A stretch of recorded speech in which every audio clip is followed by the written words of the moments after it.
Kahit mag-aapat na buwan nang hindi pumapasok, hindi pa rin daw posible na alisan ng sahod si Senator Bato de la Rosa base yan sa Senate rules ayon kay Senator JV Ejercito. Nanganganib rin daw na mabasurang ethics complaint na inihain laban sa senador. Narito ang report ni Crisa Lopez.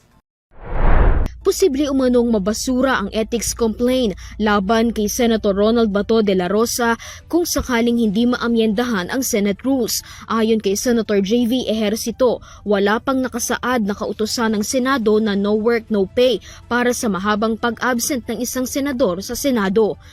Kasi outright, kung itutuloy namin yan, the case will be dismissed. Kaya nga wala kasi sa rules namin eh. 'Di ba? So it will be dismissed kasi it's not you cannot find it anywhere in our rules sa ethics or sa rules of the Senate. So we just have to amend the rules first and then probably they can refine just in case. Batay sa reklamong ethics ng Civil Society Group noong February 25, 2026, ang patuloy na hindi pagsipot ng senador sa kanilang trabaho ay tahasang pagpapabaya sa kanilang tungkulin at labis na pang-aabuso sa pribilehiyong mismong mga Pilipino ang nagbigay. Giit ni Ejercito, para matuloy ang reklamo laban kay Bato, kapwa senador ang kailangan magsulong na amyendahan ang Senate rules nang sa gayon ay magpatuloy ang reklamo.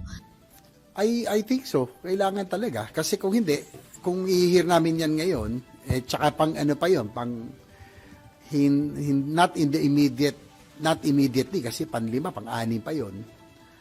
And it will be dismissed, no, kung itutuloy natin yan. Kasi nga, wala po sa rules natin. Bago pa mapag-usapan ang kaso ni De La Rosa sa Senado, mayroon pang 4 o 5 ethics complaint laban sa ilang senador ang mauunang dinggin ng Committee on Ethics. Anya Ejercito, mayroon pa silang oras para pag-usapan ang bagay na ito. Nagsimulang hindi magpakita si De La Rosa sa Senado at sa publiko matapos sabihin ni Ombudsman Boyong Remulla na mayroon na umanong warrant of arrest ang International Criminal Court laban kay Bato. November 2025, kasagsagan ng mga budget hearing nang magsimulang umabsent si De La Rosa. Para sa Euro TV News, Crisa Lopez, sumasaludo sa bawat Pilipino.